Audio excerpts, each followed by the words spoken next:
asked, so 2 episodes ago, we asked for some feedback about marriage, and we got About what bothers yeah, you what in your marriage. right, because we wanted to talk about it. So this is perfect, and I love when listeners are able to. I guess I imagine they use the mental process like, hey, what is it that's off, and then they can articulate it. I love that. Mm-hmm. It's so powerful when we can acknowledge and then articulate the thing that we would like to be better. It doesn't necessarily mean that it's wrong or it's bad or you're ungrateful or anything like that. It's just like, hey, I would love it if this were better. And that's the formula for an extraordinary life. Yes. Saying, I would love it if this were better. Well, and I think that not enough people realize that that's the formula because we've been taught and conditioned, and it's a good thing, it can be a good thing, to not complain and not to focus on the negative and all that stuff, which is true. But the irony that we've learned is that unless you do focus on the things you don't like and don't want, you can't really change them for the better. And so there has to be this balance of, we call it a dichotomy, it's the yin and the yang, it's a two-sided coin, it's divine discontent. There has to be this element of discontent, of being discontented with what you do have in order to make it better or to get what you actually want. And part of that is focusing on what you don't want. And one of the things that you love to say is you get what you tolerate. I was And just so, thinking that. yeah. And so if you continue to tolerate things you don't like, you'll just keep getting those things. And so at some point you have to say, no, I'm not going to tolerate that anymore. Whether that's in your marriage or your finances or your Fitness, your family, you have to stop tolerating things that you don't want in your life. And that's actually then how you get the things you do want. It doesn't, for some reason, it doesn't work the other way around. You have to stop tolerating what you don't like in order to get what you actually do like and want. And this seems a little tricky because if you're striving to be a good person, you don't want to complain. Mm-hmm. You don't want to nag. You don't want to be, Pointing out the problems all the time. Right. And that's true. That's good. You don't want to be a complainer. You don't want to be a nagger. You don't want to be constantly focused on the problems. That's true. So that's great. Kudos to you. But there's this art, not complaining, being grateful, being happy, and still wanting it to improve. Yeah. And there's a mental, emotional finesse to this, where you're like, I love my life. I'm stoked. I could wake up and sing everything is awesome every morning, and yet still say, well, this needs a little improvement. I'm sick and sometimes I'm sick and tired of that. Yeah. Like I'm done with where that. You draw the proverbial line in the sand, and you say no more. Mm-hmm. That right there is no more. I've been tolerating it too long. I've been putting up with it too long. I'm going to put up a barrier. Where I see couples struggle with this, actually you see it in the workplace too. You see it in church. You see it everywhere. When it's between two people, they want to draw the line in the sand and say, I'm done. I'm done tolerating this. No more. This is unacceptable. We get so upset right then. We get all fired up and angry and bitter or whatever. Built up. So then when it's time to implement or when it's time to say something, which things need to be said, we often don't do it with much tact or diplomacy. It's like, blah. And so then the recipient's usually not very receptive. Exactly. is the right word.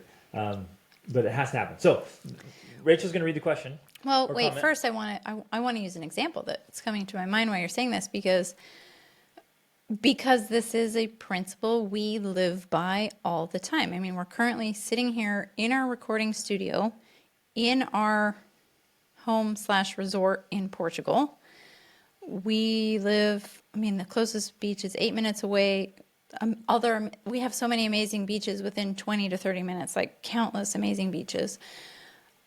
We live an amazing place in an incredible house with like animals, like all of the things that we want and have dreamt about for years. And as you were talking about discontent, I vividly remember a moment, probably maybe now 4 or 5 years ago, when we were in our house maybe even longer ago. It might have been 2019, 2020, right before COVID. We'd moved into a house in Georgia, and you were just discontented. In fact, I mean, many of you in our family were discontented the whole time we lived in Georgia. And I remember having this moment of like, why can't you just be happy? For We're here in a clarity, house. that Just area where we lived was one of the most well, boring I mean, I'm spots going to on the explain that. planet. I was going to explain that.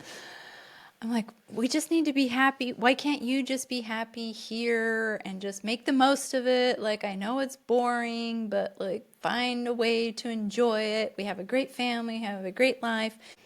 Unbeknownst to both of us, that was very divine because it was a great place for us to be during COVID. It was a great situation for COVID. Like, we had a great COVID experience. And, you know, all things considered. But if it hadn't have been for your discontent and the discontent of some of our children, we might still be there because for it's sure. easier to be there. It's easier to stay somewhere you are. It's easier to not change, to not move. We would not be where we are now if not for that discontent. Yep. And that discontent drives the pursuit of dreams. And so we have to remember that ultimately that's what it is about. That's what it can be about. Now, you can obviously go about it in the wrong way and it can just become a wedge or a source of contention. But in the right way, it drives your dreams and it makes them possible because you're like, no, and that's what you said. You're like, I'm grateful for everything, but it's just unacceptable to me to live in a place that's boring. I want to live in a place that's exciting and fulfilling and where there's lots of things to do, the things that you like to do. And that Georgia was not that place. And so now here we are in an amazing place where there's mountain biking and paddle boarding and kayaking and surfing and I mean on and on and on, all these things. But it's only because of discontent that we've got to this place. Yep, it propels you forward. Exactly. If you allow it and fuel it, propels you forward to the things you want. And I think that's worth touching on for a minute there, especially in this context. Like, why not just be okay with the way things are? Yeah, because like, everyone's we like, have a bloom where you good- plant, you're planted, and, you know, just be grateful for what you have and stop focusing on what you don't have. And the vast majority of people will tell you, just be content with what you have. Be grateful for what you have. It could be a lot worse. You have a good life. Which is all true. You have a good marriage. You have a good family. Like, how dare you complain? Because other people have it so much worse. That's all true. Yes. It's all true. But Rachel and I are crazy enough to believe that As good as it is, it can be way it better. can be better. and if you personally have your own unique ideal, well, why not pursue it? Yeah, why settle? not achieve your ideals? And that doesn't mean achieve perfection either, right. because that's not possible. There are, well, some people believe there are things to do in rural Georgia. Baseball's big there. I'm not one of those shopping. people. So, I mean, there are people doing things, but I'm like, no, that's not for me. So, if you're a person that loves the mountains and you want to live in the mountains, then my invitation is figure out a way to live in the mountains.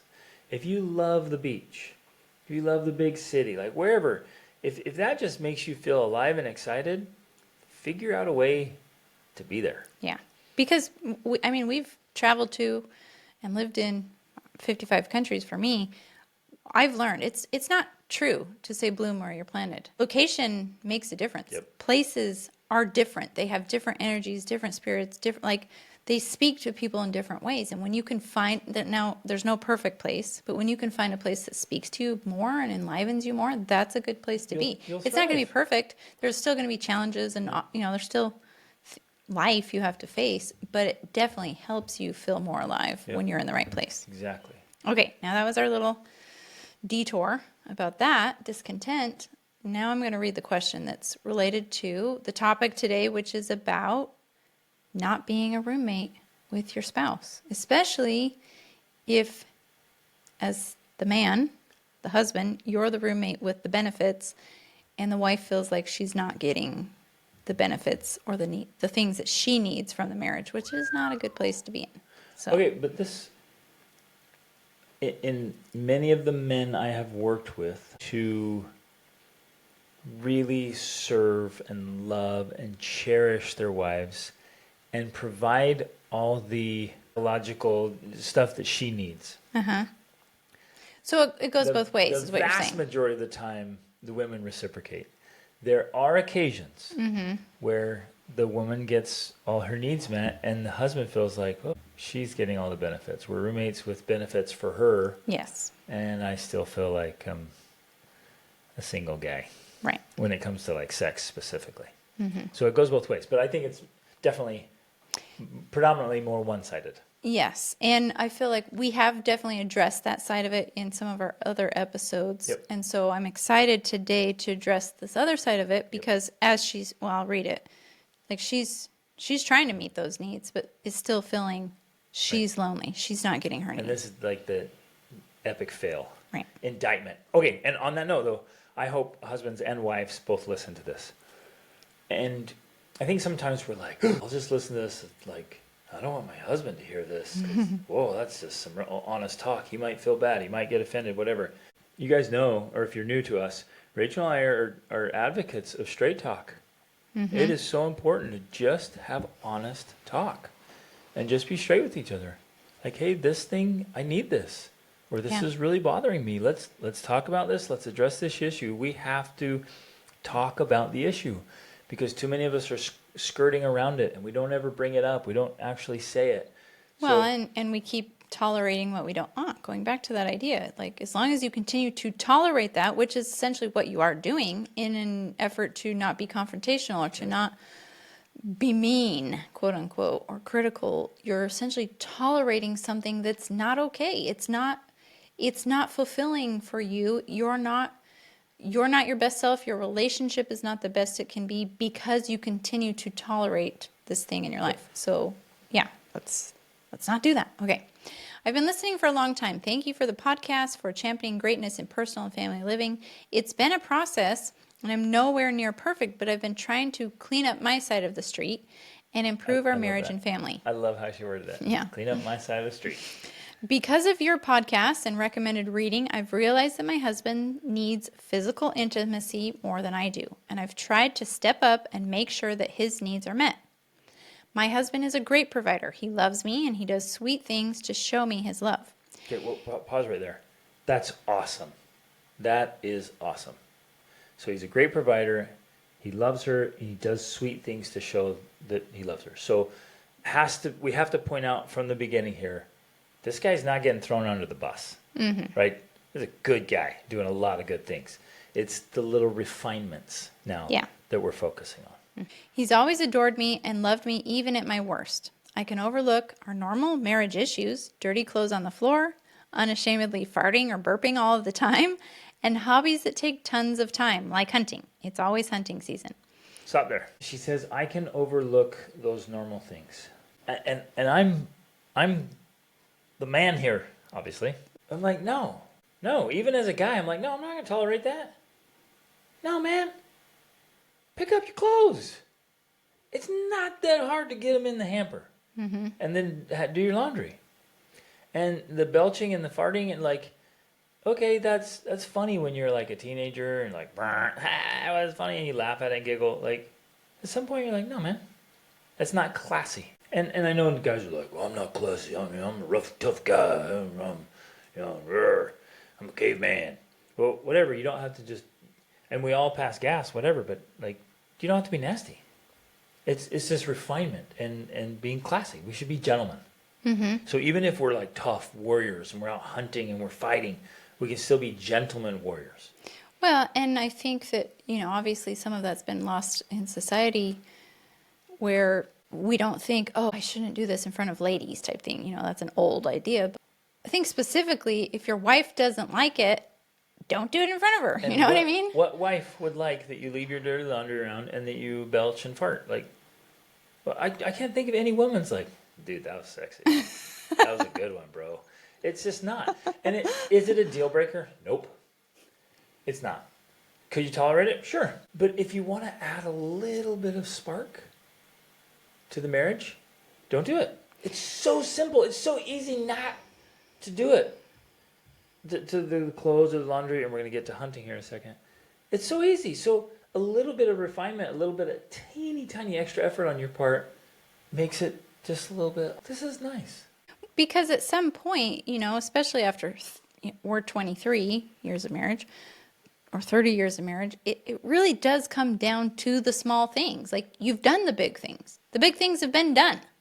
So at some point, it's really just the small little tweaks and refinements and improvements of like, oh, even after all this time, you recognize that that matters to me and you do it, and it's not the big things anymore. It's the small things that help show that you still care about someone. Yep. And especially because our theme is constantly improving, you can't always make huge improvements because at some point that's just not possible. It is the small things that you're constantly improving. It's the little teeny tweaks that are where the improvement's happening. And so that actually becomes the focus. That actually becomes the point. Like, what are the small things?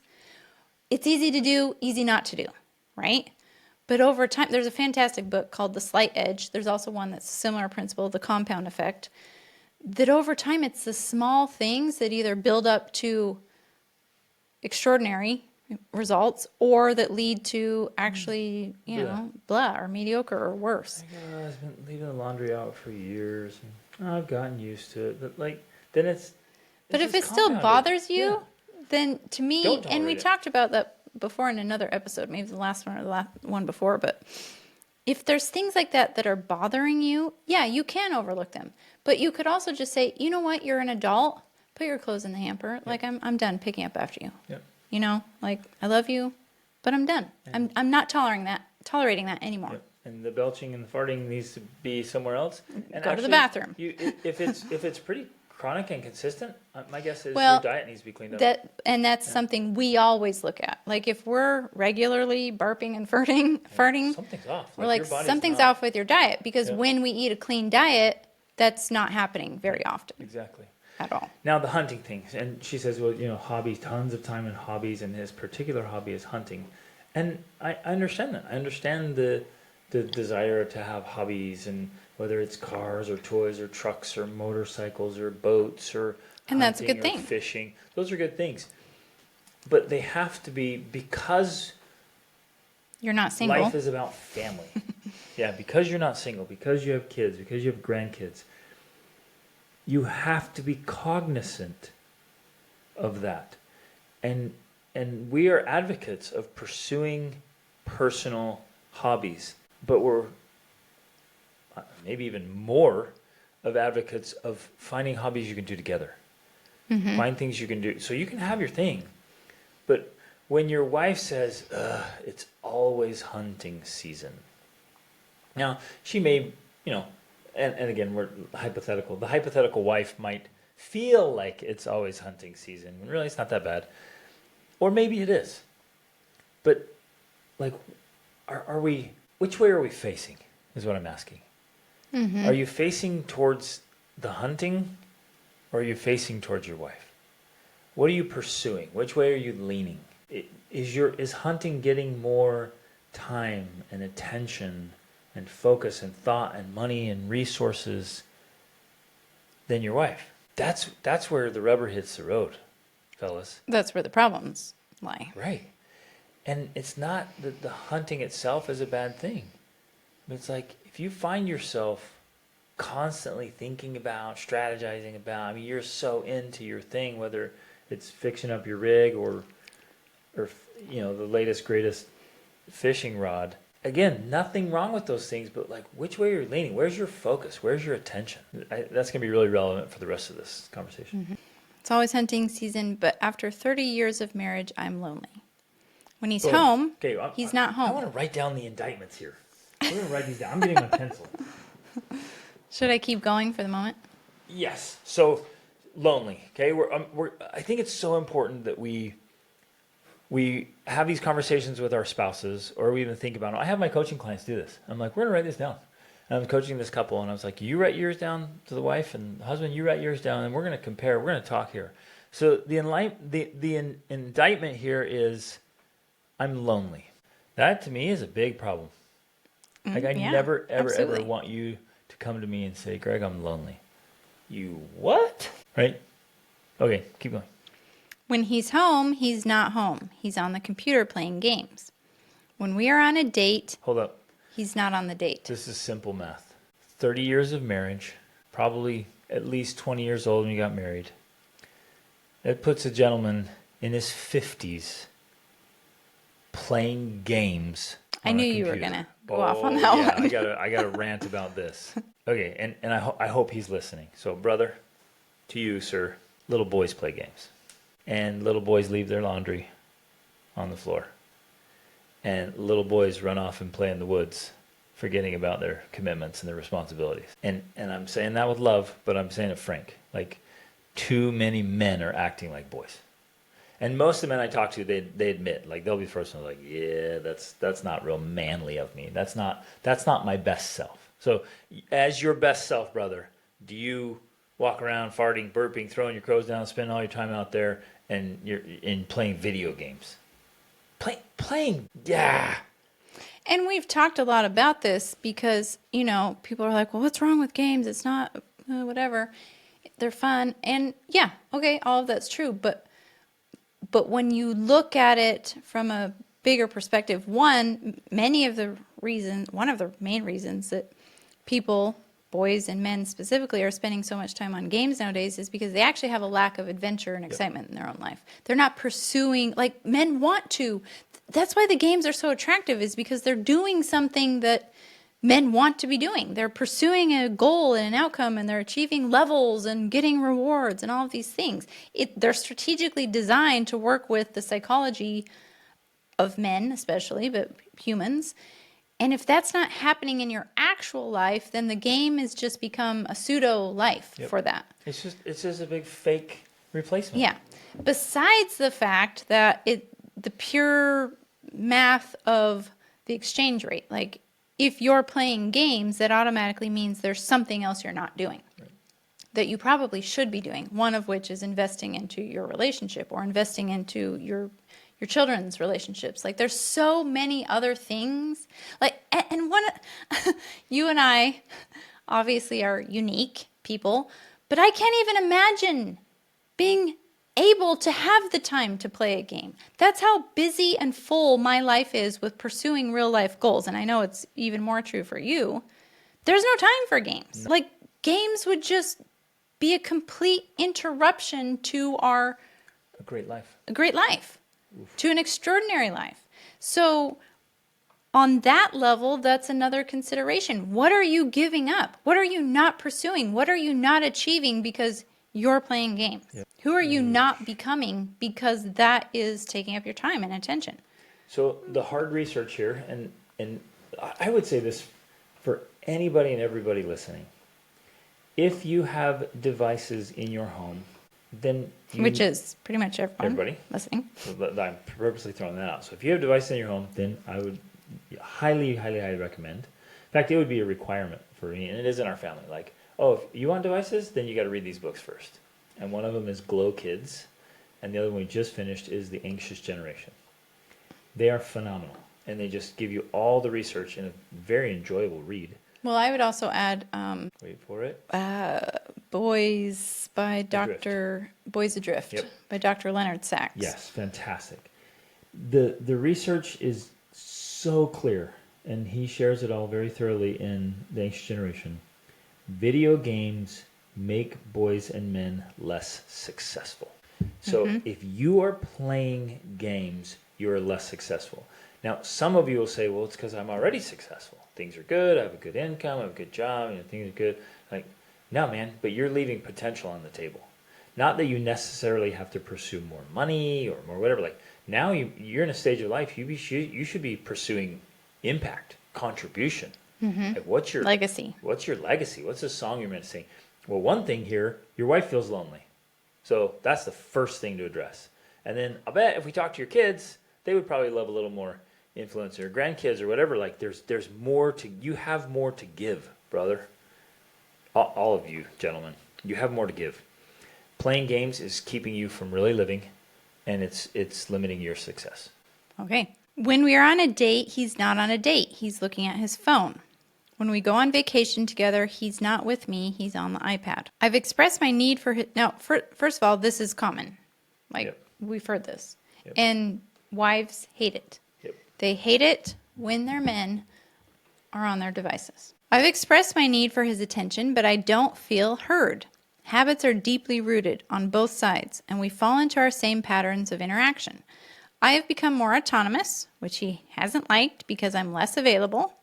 Okay, this is the whole idea of collusion. Yes. And collusion is where it's your coping mechanism, it's the vehicle you choose. It's essentially engaging in behaviors which cause more of the thing you don't want Right. to happen. And so he's like, well, he's doing his thing, does this and that and the other. He's always on his So in order to not just go crazy, you become more autonomous in this case. So there you go. Like it's one step further apart, living separate lives, right? And he leans in this. He's like, well, I'll just hunt a little longer because she's doing her thing, and another step apart, another step apart. And this is how couples create this massive gap between themselves. I've gone back to school online, and I go to religious practices alone, and I find my own projects to work on. We recently went. Okay, there's so much there. There's so much there. It's like because of just little frustrations. Well, and here's the irony, and I think that this is something important that men need to understand, because it sounds like they spend time together. They're checking the boxes. He's at home with her. He's on a date with her. He's going on vacation with her. But what many people don't realize is that men and women have different scoreboards. And if you go on a date with your wife, but you're on a phone, guess what? That doesn't count. That doesn't count on her scoreboard. In fact, it's now a withdrawal. So instead of you making a deposit into her emotional bank account, you've actually made a withdrawal. But you go home thinking, But you think, I took my wife on a Check date, that and box. yeah, I'm good. And she's like, no, you're not. You actually, I feel worse now because we went on a date and you didn't pay attention to me. So even though he's doing all the right things, per se, she's feeling more and more lonely because they're not counting on her scoreboard. And as a result, she's like, well, I'm just going to do more of these things by myself. I'm going to find other ways to find fulfillment because I'm not getting it from the things we're doing together. And I'm not just going to sit around and do nothing while you kind of do your thing. Right. So then it's, again, Or sit taking around steps and sit towards around. separate lives. Yeah, or sit around and do nothing while we're together physically, but not really together. Because, and I assume it's same for men and women, but maybe it's not. If you're in the same presence physically, but not together mentally and emotionally, it doesn't count for a woman. You might be together, but you're not together. And in fact, it's worse. You feel like you're more apart because you're together physically, but not together mentally. You're not in the anxious generation. He talks about embodiment. You're not embodied in the same space. You're not occupying the same attention. And so The way to test that is to just remove the devices. To remove anything and just be together. essentially, he basically says in the anxious generation that if you have the devices and they're like almost, usually even if you just have them in the room, you're not as embodied as if they're not in the room. So In it's fact, like they did there's a ding or an alert. yeah, or a they did research notification. with students and they performed way better when the devices were just not around than even if they were on silent in the same room. Exactly. So removing the devices is really the only way to be fully embodied. But at the very least, they need to be like on silent or airplane mode or whatnot. That's the only way to have full embodiment. So as a husband specifically, because usually I hear this more from the wives complaining about it than the other way around. There's not many men complaining about their wives being on their devices, but it happens Yeah. that if you're on your phone and with your spouse, she doesn't count it as you being with her. You have to be off your phone to be with her because what she wants most, what a woman wants most is your attention, yeah. your focus. That's what she wants.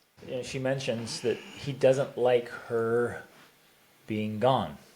He doesn't like that she's being more autonomous. Right. Even So though, he because to wants- him, that probably counts that they're together even if Right. she's on his He phone. wants to be with her. Right. He wants time with her. And like you're in the room, and I can see from a man's point of view, like, okay, we're home, We're together. we're here together, and I'm just gonna do some reading over here. I'm gonna play my game, but We're here. together. And you're that like, counts. She's gone. Right. And so you can just see the little bit of frustrations. Again, good marriage.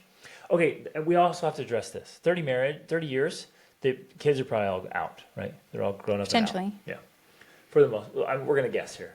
Or even if you have older kids. You're at a different stage of life.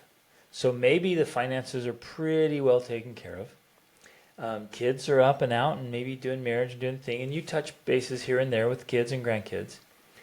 But what do you, and this is for all of you, and if you're younger, think about it, plan for it. If you're getting to that stage, what are you going to do with your time and attention? Too many people stop setting goals and stop chasing dreams.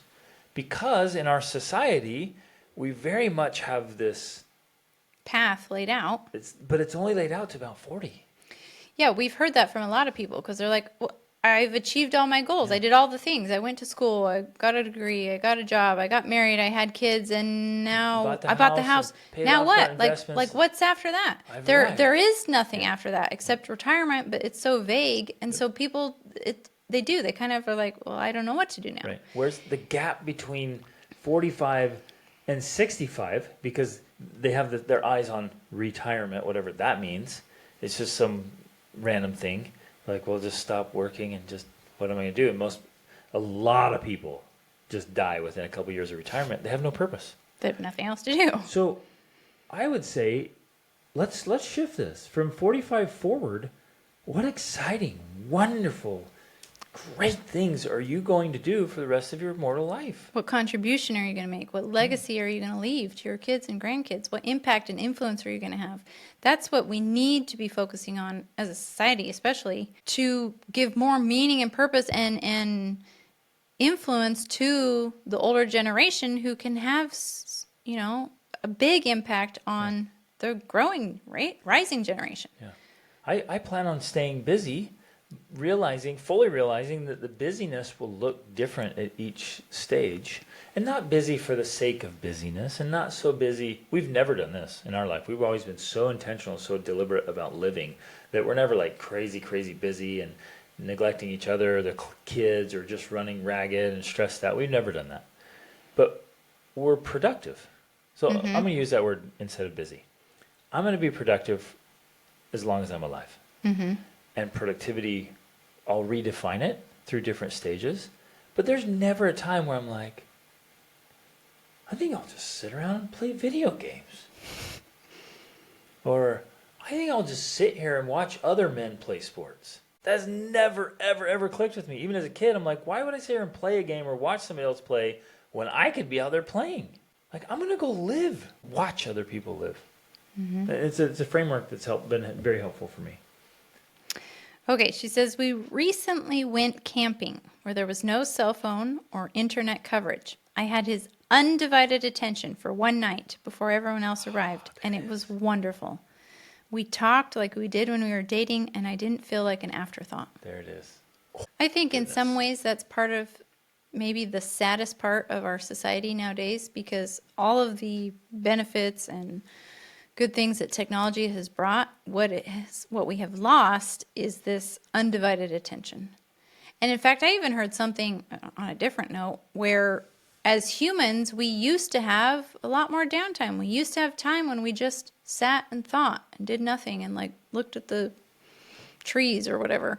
The paper or whatever I read was talking about how that was very important, this diffused thinking for processing and understanding and comprehending. Like all of these processes go on behind the scenes in our brains when we have that sort of time, and now we just don't. Partly because if any of us have a spare moment, we pick up our phone to check the news or the Instagram or email, whatever. Like we're constantly inputting things into our brain and have very little time for just nothing. Yep. Just reflection, output, creativity. Yeah.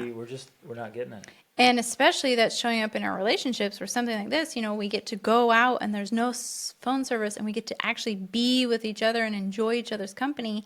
And that just doesn't happen anymore because the devices are always there. And yet, how easy is it Watch, like in seconds, I could pick up my phone, slide down the top, hit airplane mode, boom. Now we're, quote, in a place that doesn't have service. That's true. It's so easy and yet so rarely done. Yeah. And I think we can all picture that camping scene where they're out in a remote place, no devices, no service, everything's simple. There's a fire, they're sitting on a log, and just being a couple. That's awesome. And that's ultimately, I think, that's the opposite of loneliness. That's what we want. Both sexes, but especially women, they want that. They want that sort of undivided attention where you are not an afterthought. Like, you're the most interesting thing at that moment. Besides maybe the fire, you're the one getting the attention. You're the one being looked at. You're the one being listened to. That's what women crave. They want that more than anything else. That's how they know that they feel special and important and that they matter to you. And so if that's not happening on a daily basis, then yeah, obviously you're going to feel lonely. I received a text from a wife several days ago, and she just one little sentence: "I don't feel loved and cherished." Like, yeah, what an indictment. And now add these ones: I feel lonely. I feel like I'm an afterthought. Yowzers. If there's one message I could share with husbands, it would be this message. And what you just said. You just said it very well. Wives want and need our attention and focus, and not just in passing words, not just in pretense or Right. well, Or saying it. but showing it. You asked for a list of things that bother your listeners about their marriages. This is at the top of my list. I don't want to be roommates with benefits. He gets sex, and I'm a financially well-kept woman. I want to be partners. So that's, I mean, so there's lots of roles, right? There's lots of roles in marriage, and he's providing. That's awesome. Like that can't be dismissed. That's great, and he's doing things to show his love. That's fantastic. And she's now leaning in and giving him more sex. Also great. But what's coming to the surface now, which is so great, is there's still some other things that feel unmet. Yes. I wouldn't have vented to you had you not requested feedback. But I appreciate the opportunity to articulate my thoughts. I would appreciate your input. I can't change anyone but me, but I also can't envision living the rest of our lives forever being this disconnected. I don't think he has a problem with the way things are, or at least he hasn't said anything. My complete list of what bothers me in our marriage is I want to have priority and at least be more important than electronics and games. I want him to lead out in spiritual and family matters. I want to have shared goals and direction in our marriage. And I want to be spoken to respectively rather than dismissively. And I don't want to be ignored. Wow, so good. Okay, will you read those last few? Those are worth repeating, memorizing, writing down somewhere. This is so I good. want to have priority and be more important than the electronics and games. I want him to lead out spiritually and in the family. I want to have shared goals and direction in our marriage.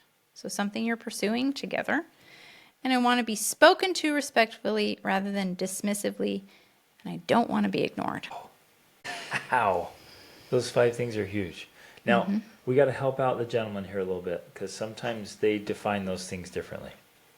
And in all sincerity, they might be like, I don't do those They things. get together with a group of men, they're like, brother, I am never disrespectful to my wife. And then she's like, I just wish you'd respect me more. Like, wait, what? Like, Right. What are you talking about? Like, I pride myself on being respectful. Right. And she's like, you don't respect me. Like, what in the world? So you have to get back to the scoreboard differences and the definition differences, which we've talked about a lot. So that's going to require some conversations. So it's taking those 5 things that she articulated so well and sitting down and having a conversation and say, okay, what does that mean to you? Like, outline this for me. Right. Spell it out. And I know a lot of women are like, "Are you kidding me? I honestly have to spell this out for you." And that's And part we're of the like, bother we hear a yes, lot from yes. wives. They're like, "Seriously, I have to tell you everything I I don't want you want to to do?" have to Like, tell you. yeah. I just want you to know. If you want me to do it a specific way, you have got to tell You me should what just that know is. what it is. Yeah, You should just exactly. know what to say and how to say it and like- when to say it. I got nothing. Yeah. Like Mother's Day be special, or my birthday or anniversary be special. And this is what special means. There, This, that's and it right this. there. Because otherwise, I think, oh, I know what special means for our anniversary. Yeah. But that's what special to me means, or me like guessing. And you're like, thanks, that was thoughtful, but not really what I was thinking. Right. So spell it out. Spell it out. Be clear. What does that mean? This just reminds me of recently. I mean, it was Father's Day this month, and we were apart.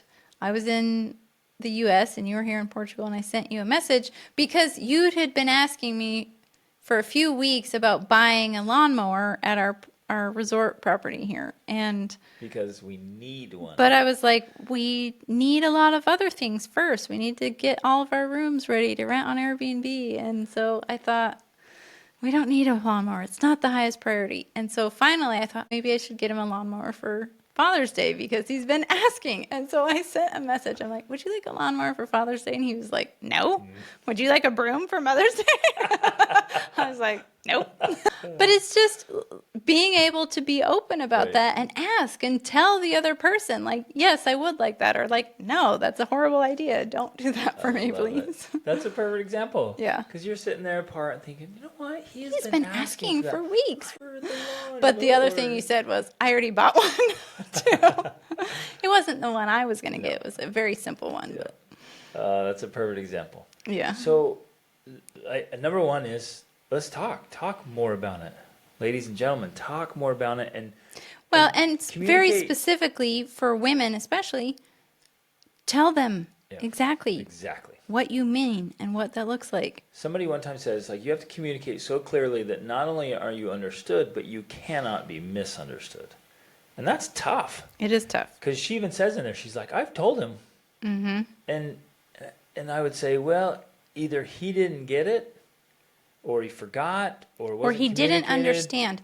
And I would like I'm gonna go off on this for a minute. Not go off, but share some of my thoughts because for me at least, I think that the best way I have helped you to get understanding is when I first understand your viewpoints related around sex and intimacy and your needs, and then I can come up with some analogy that helps you understand what it feels like for me. So if I can be like, you know what, when you do this thing, that's like me rejecting you for sex, or me saying, not tonight, I have a headache, babe, or, you know, come up with something where you can understand what that feels like, and then me say, that's what it's like for me with this thing. When you do this, when you look at your phone, that's like you rejecting me, or when you know, whatever, fill in the blank. And that takes some creativity and some thought and some awareness to be able to make it an accurate comparison, because you can't also just make it up. Like, it has to actually make sense and be then legit. At that point, as you started doing that, I had to just listen, like really truly listen, because at first I'm like, It doesn't make sense to you. maybe you're overreacting a little bit, or that wasn't my intention. Right. I'm not rejecting you when I get on my phone. I have important things to do. I wasn't rejecting you for sex. I legitimately was just so tired and exhausted. Phone, because it feels like, if I'm looking at my phone instead of paying attention to her, it feels like my phone is more important than my wife. And I could argue all day long. I mean, we could But get that's in not big true. fights and like, babe, how could you say that? How could you believe that? I'm so hurt. My phone, it's stupid phone, or I'm doing this for you. Yeah, I was on here. This is for you. This is why I do this. It won't ever make sense. It won't ever help the argument. You just stop and say, okay, when I'm in your presence and I get on my phone, like, that just bothers you to the core. Okay? So then I start making this concerted effort, and then you get on your phone. And in my mind, I'm like, okay. It doesn't bother me the way it bothers you when you get on your phone and you're doing something. I know you're not on there wasting time or whatever. So you jump on your phone, you're doing something. If I were then to say, oh, she's on her phone and I get on my phone, you'd be bothered. And I have to be okay with that. It happened the other day. We were sitting there together and you pulled out your phone and started doing something. I thought, man, if I were to do that, I'd be toast. But I'm like, okay, yeah, it's a different standard. Because it matters differently to you. Right. So I'm okay with that. And I could be like, it's so hypocritical that she's on her phone, blah, blah. It's a different thing. If it matters to you, I'm going to adjust. And same for you. If it really matters to me, you're going to adjust. That's marriage. And I'm not going to try to, this has to be equal and the same. Like, that's retarded. Because we're not the same. So I'm like, okay, let's work on this. So you go through those things that she articulated so well and start making the adjustments. The first step is being, like we're talking about, that explicit, that clear. Like, communicate so well. And I'll throw this out there too. You had to repeat this a lot. Even when I felt like I got it, this was years ago. You started articulating like, well, this is what it's like for me. This is this. And at first I was like, that's off. I didn't understand, right? And then you kept repeating. I'm like, okay, I think I get it, but I didn't, or I would forget. Especially like the listening, Because it's easy to forget. You just wanted. Men love to fix problems, so women start talking about their problems. It feels like they're complaining, and so your just instinctive desire is to fix the problem. So she starts telling you about the problems. You're immediately like, I'm in fix it mode. Oh. And you kept telling me, no, I just want you to listen. And I remember having these like pivotal moments where you're just sobbing and just like, Greg, shut up, just listen. I'm like, I got it. 2 weeks later, you're talking. forget. I'm like, babe, I got this. And she's like, stop. Yeah. And I don't remember the timeline. I remember thinking, when am I going to remember this? Like, she has to keep reminding me to not talk when I'm supposed to be listening. And it took a while. So I guess what I'm saying to wives is like, don't be upset if you have to keep reminding him. Like, get very clear and then just keep reminding him until it sinks in. You're like, ah, I'm just supposed to listen. And so now Rachel and I'm like, I'll ask her. I'm like, is this a listening moment or would you like me to speak now? And we have to get to the point where we're okay doing that, where we're okay telling each other, this is what I expect from you right now, and you're not bothered by it, and I'm not bothered by it. If I were to get bothered of you asking me, am I supposed to be listening, or do you want me to solve the problem, then that causes more problems. But Can't now, you tell what's wrong with you? yeah, why don't you just know? You should just know. I'm like, no, I'm going to tell you. Listen. Right now I want you to listen. Or sometimes I'll say, you know what? I'm not sure. Try offering a suggestion and I'll see how I feel about it, right? But Make sure you don't disagree though. But when we understand all of those processes more, then it makes it easier and more playful and gentler, and there's less confusion about what's happening because we're understanding that this is a whole process. It's a whole thing. Now, something that really helps that is we love to talk about having the shared vocabulary or shared understanding, which is why it's so powerful for you to read and talk about the same books. Like, men are from Mars and women are from Venus. It's so easy for us to use one thing, like you're speaking Venetian and we know what we're talking about. Like, you're speaking a different language that I don't know. I don't know Venetian because I'm not from Venus, I'm from Mars. And all of that gives us a frame of reference for us to be able to say, hey, this is what's happening right now. This is why we're confused. Because we're from different planets and we're speaking different languages.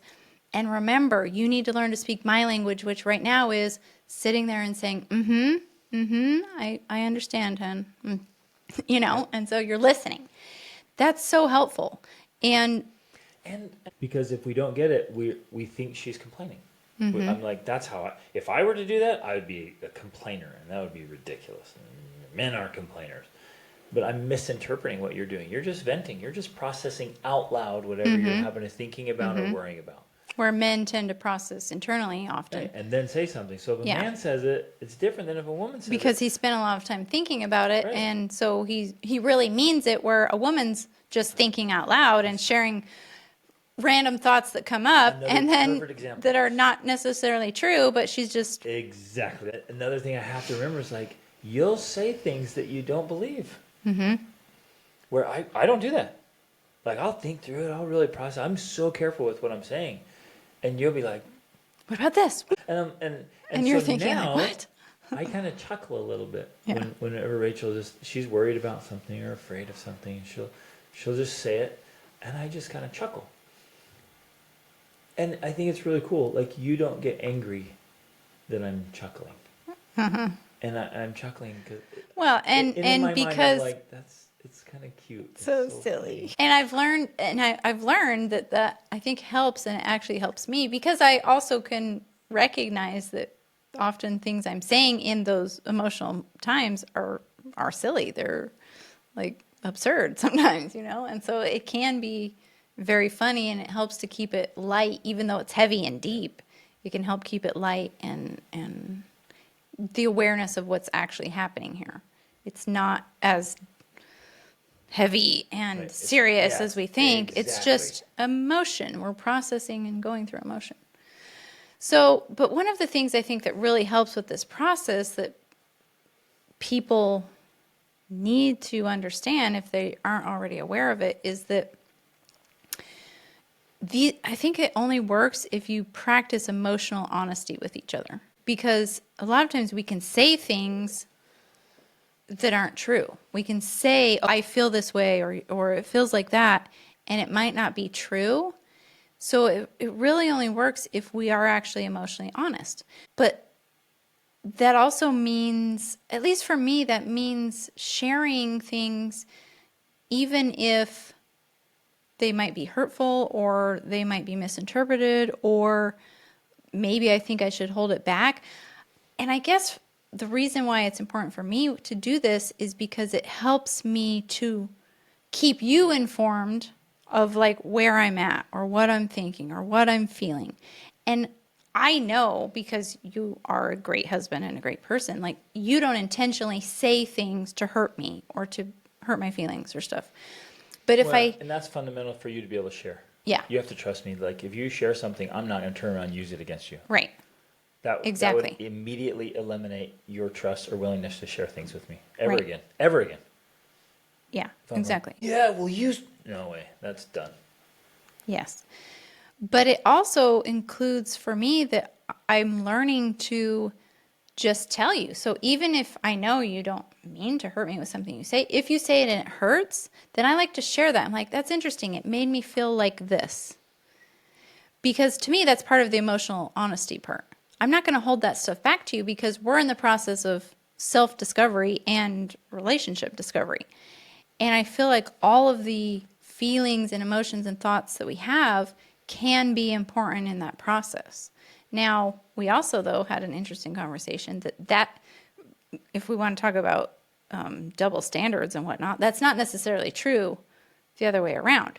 You don't share with me every single thought and feeling you have because, for whatever reason, I think perhaps this is just the biological differences between men and women, may not or cannot necessarily handle it as well as men can. They can't handle the uncertainty of their men. They want their men to be men. They want their men to be firm and the rock, right? Or like analogy I heard was the sun. Like the man's the sun and the woman's the moon. And she's got these changing phases, waning crescent, waxing crescent. And But she needs him to be steady. she needs him to be the steady sun that's central and that you can rotate around, and that he's going to hold that place so that she has the freedom to be changing and unpredictable, right? And I know that this used to bother me a lot, but the more I learn about it, the more I think about it and understand it, like the more sense it just makes to me. Like, yeah, that is the why. And that is why so many people have difficulties in their relationships, is because this whole push for equality wants us to be the same. And we're not the same. We're very different. And when we can learn to understand and use those differences, then that's what brings actually the equality that we want, the equality of in our relationships and in our families. But it comes from our differences, not because we're not different. Yep. I'm gonna do a whole, I don't know, maybe a long form video or maybe a podcast on the Be the Man podcast or something, because I got an excellent question about from a gentleman. He says, my wife wants me to be vulnerable. She wants me to open with her and tell her what I think and what I feel and what happened. He's like, but then when I'm vulnerable and I tell her everything, yeah, wow, it's a mess. We end up fighting. She ends up hurt. It's too much. And She's crying. Really, what you're saying. This is gonna sound a little off. So please don't misunderstand me. But I do believe there are certain things that you filter or withhold from your wife. Now, immediately, even saying that, you're like, you what? Are you telling husbands to withhold things from their wife? That sounds like dishonest or off or anything like that or inappropriate. It's not. Here's a perfect example. I had some clients, they would have all these frustrations at work with the business partner, or this went wrong or whatever, and they would go home thinking, I'm going to be the good husband. I'm going to go home and tell my wife what happened. And they come home, they're mad, like my partner did this and did this, and blah, blah, blah. And they dump it on her. And he's like, I feel better thinking about it. I think I know what I'll do. I'll take care of it. She holds on to it. She absorbs it. She keeps thinking about it, A week working through later, it, she's wanting still to angry, write an email or talk to them. ranting and mad, and she's off. She's off with the kids. She's off with you. She's just all this. She took it, and so I'm like, bro, call me, vent to me. Let's work through strategies. I'll help you with the business strategy. I'll help you with things that are like whatever's going on. Call, and just like literally pull the car over and just yell and scream. Right, go to the gym, hit it hard, go hit a punching bag, then go home and say, yeah, babe. It was a tough day. That partner did this, or one of the employees did this, And talk to her about it. Tell her about it, but in a way that makes her realize you have it under control. Yeah. It's like I was You're going to upset, handle the but then situation. and I think it's going to be good. This is what I'm going to do. You get this processed version that she gets.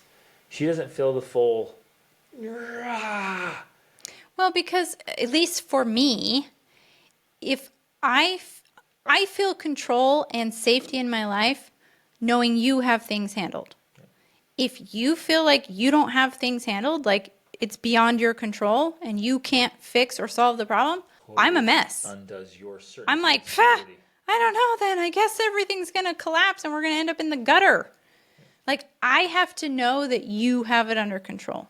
So I don't go to you in moments of, and again, good husbands are like, I'm going to go talk to my wife about it because I don't know what to do.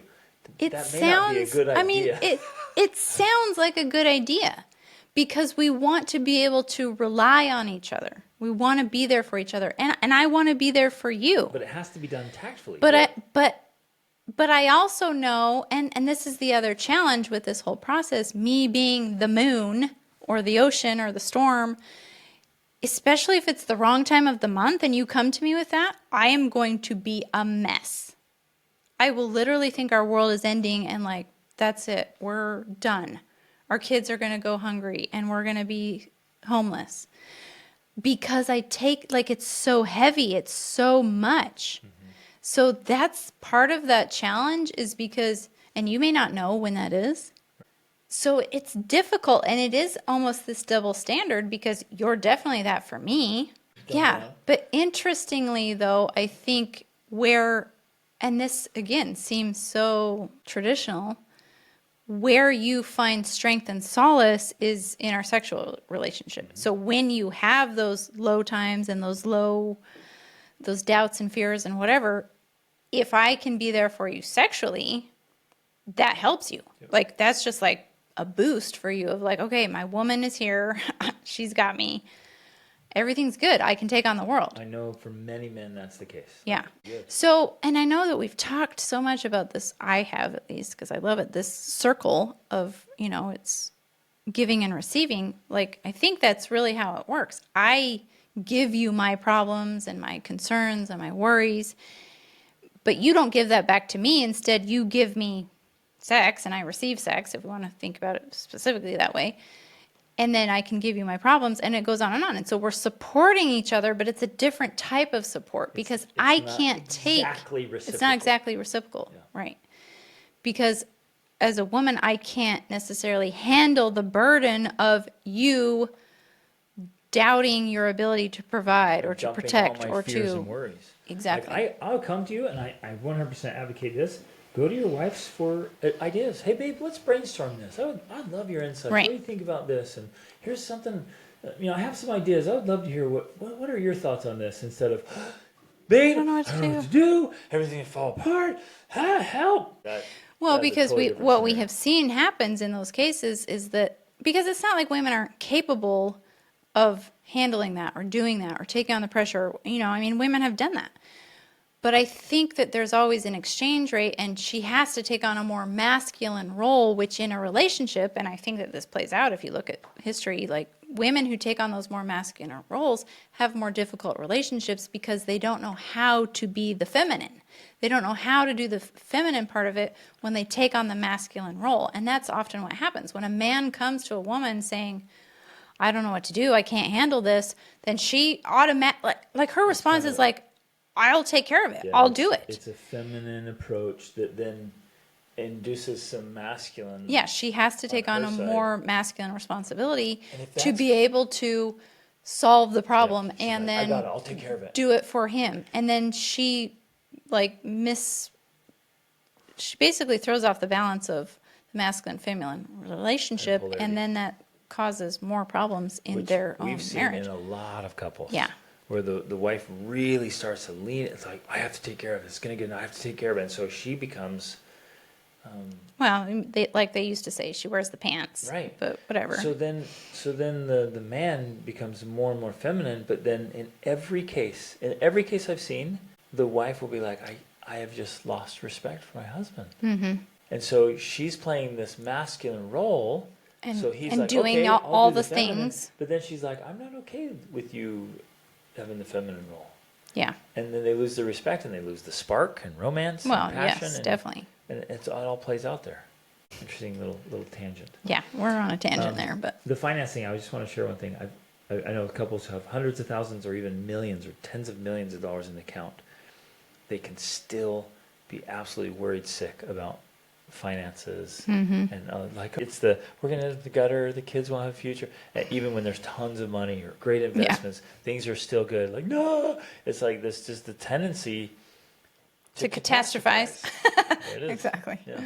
Right. Okay, so hopefully this was helpful for you. Well- it was for me. There's so much goodness here. I feel like we did a lot of psychoanalyzing. I don't know that we gave specific strategies, especially from the wife's perspective of what to do about it, except for simply finding a way to be more emotionally honest and to quote unquote stop tolerating things that you don't like. And again, you can learn to do this. It doesn't have to be a mean or nagging way, but you can just stop doing things. I have shared it before and I will share it again. There's a fantastic book called The Empowered Wife by Laura Doyle, and she walks through specific strategies for just helping your husband to want to cherish you again. And part of them is just things like that. She's like, if you're sick of washing the dishes or picking up after your husband, just stop. Literally just stop and go do something else instead, something that you want to do. And if the socks don't get picked up, fine. Like eventually, Well, you could. not even fine. I say the next level of that is like, tell him, like, hey, I'm not picking that up. Please pick it up. Yes, but she says to tell it in a way of not nagging or whatever, Yep. but saying, and she actually uses this phrase, simply saying, I can't pick up your socks anymore. I'm sorry. Because it's like a the way word of saying, I get where she's going. well, because she talks about, all of these things we've talked about, the need for the feminine to be kind of happy and, happy wife, happy life. Like the woman has to feel nurtured, whole, healthy, Not burdened. not burdened. Yeah, yeah. And so saying something like, I can't, is actually more honest in a way of like, I can't do that anymore because it's wearing on me. It's making me feel resentment. It's making me whatever it is. So when you say I can't do that anymore, it's like, basically I won't. I mean, it's semantics at some Yeah. point, but it's I this love way that. of saying like, I'm just not doing that anymore because I can't feel the way I want to feel about things if I continue to do something that Love it. is not honest. So From my perspective, it sounds like things are good. There's no like massive problems in the question. And this is true for a lot of good couples. I just have this super simple philosophy that has worked so well for us and for so many of my clients. It's like, babe, make me a simple list of the things that are most important to you, the things that you'd like me to do, or the things you'd like me to stop doing. And now, gentlemen, you have your direction. Like, it's so easy. There's 5 things she mentioned here, and I'd ask for some clarification on that, and then I know what to do. Like, well, I'm gonna go to work. and if you have that type of conversation, she might say, "Well, I don't know what's on the list." But then as you move forward together and something happens, she can then say, "This would be on my list." And you know exactly what she's talking about. Exactly. And you're like, "Okay." And then you could even say, "Well, like, why? Help me understand why this would be on the list." But it gives her that permission to nicely be able to say somewhere along the line of like, this would go on my list right Yes. now. Perfect. Right? Husbands, give your wife an easy way to have a list. And wives, don't be manipulative and don't take advantage of it. But like if it were just this simple, and it can be. Like, hey, tell me the things you'd like me to do or to stop doing. And I'm going to work on that. what And was it can even open the door to be like, to have because you want to have the conversations, you want to be able to talk about these things. So you could even say like, this might go on my list, I'm not sure, but let me talk through it here. Yeah. because this is how I'm feeling right now. Right. And with men that I've done this with, they get their list, they start doing it, and they're on and off. And I'm like, no, until you do 100% consistent, until you're absolutely crushing it. 90%. Well, with simple things, I'm like, no, that's unacceptable. You don't ever have to do that. Like, be done with that. You never, ever, again, ever have to leave your dirty clothes just sitting on the bathroom floor outside the shower. Like, that's an easy one. You can be 100% on that. It's not asking too much. For an example, right? So, and they get going. I'm like, when you're consistent, when you're really rocking it, like, then we can talk. And so they're up and down, and then they're like, dude, I'm nailing it. I'm like, great. Well, what happened? Well, she added more things to the list. I'm like, great, good. Now your way of being, you nail these things. Now she's realizing, well, this is important to me too. Mm-hmm. And it's this. And that's the path of refinement. Yeah. So it may be like there's always 5 things on the list, even though the original 5 like are a non-issue now. Like they keep going, and why not? That is the path of growth. Right. Why not just keep growing, Improvement. keep getting better? I don't know. In my mind, fundamentally so simple. Please let me know some things you'd like me to start doing or stop doing. And then please help me remember. And I'm going to write them down. I'm going to set up alerts, alarms. I'm going to put it in. I'm really going to make an effort to change. Yes. Just one more thing I want to say, because I feel like I want to give very specific actionable steps for this questioner. Again, you have to be careful, because I truly believe that men and women have their strengths and weaknesses, and the weakness for women can be manipulation. So we have to be careful not to be manipulative, but we can be more honest and we can be more vulnerable. And I think when it's honest vulnerability, that's where we have the real power to influence, as opposed to using that vulnerability to manipulate to get what we want. But I'm going to try to share this approach I've used in the best way possible without it sounding manipulative. And one thing I feel like I've done is, I'll let you know. yeah, I'll use your natural interests, or draw to me specifically sexually, as an opportunity to have a discussion or a conversation. And not in a manipulative way, not like, you don't get sex unless we talk about this, or you don't get sex unless you do this thing.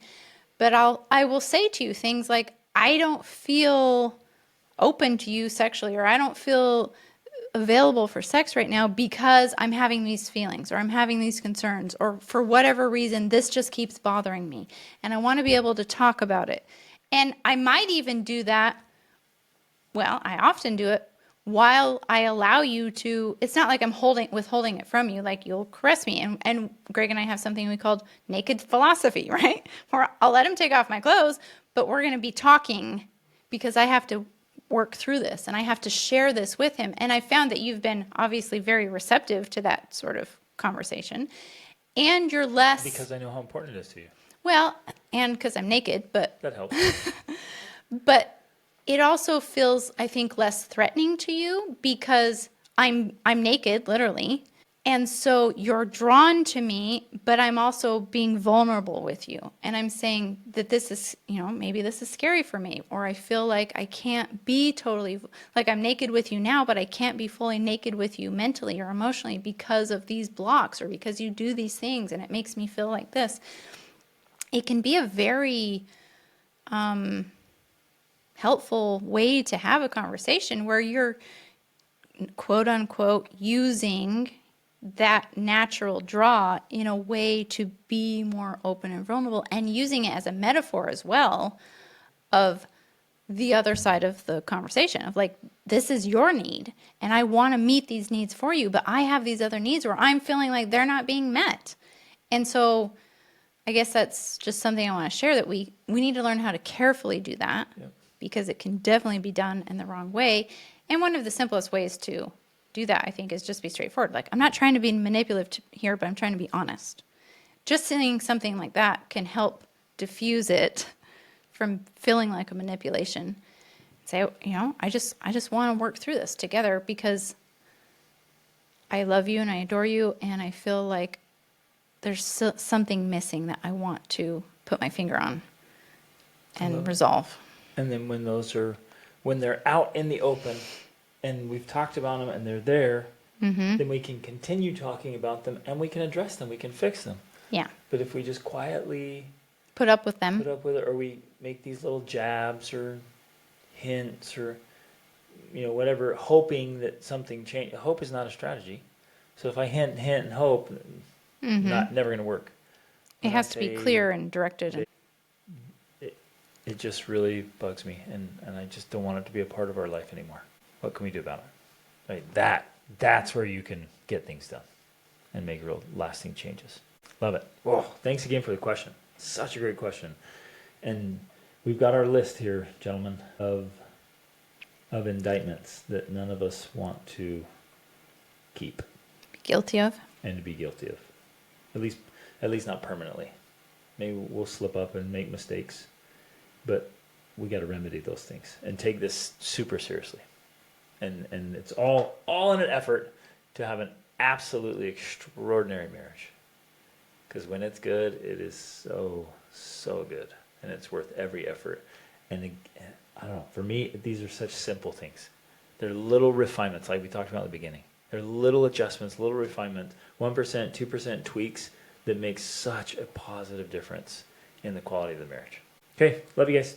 Thanks for listening. Reach out.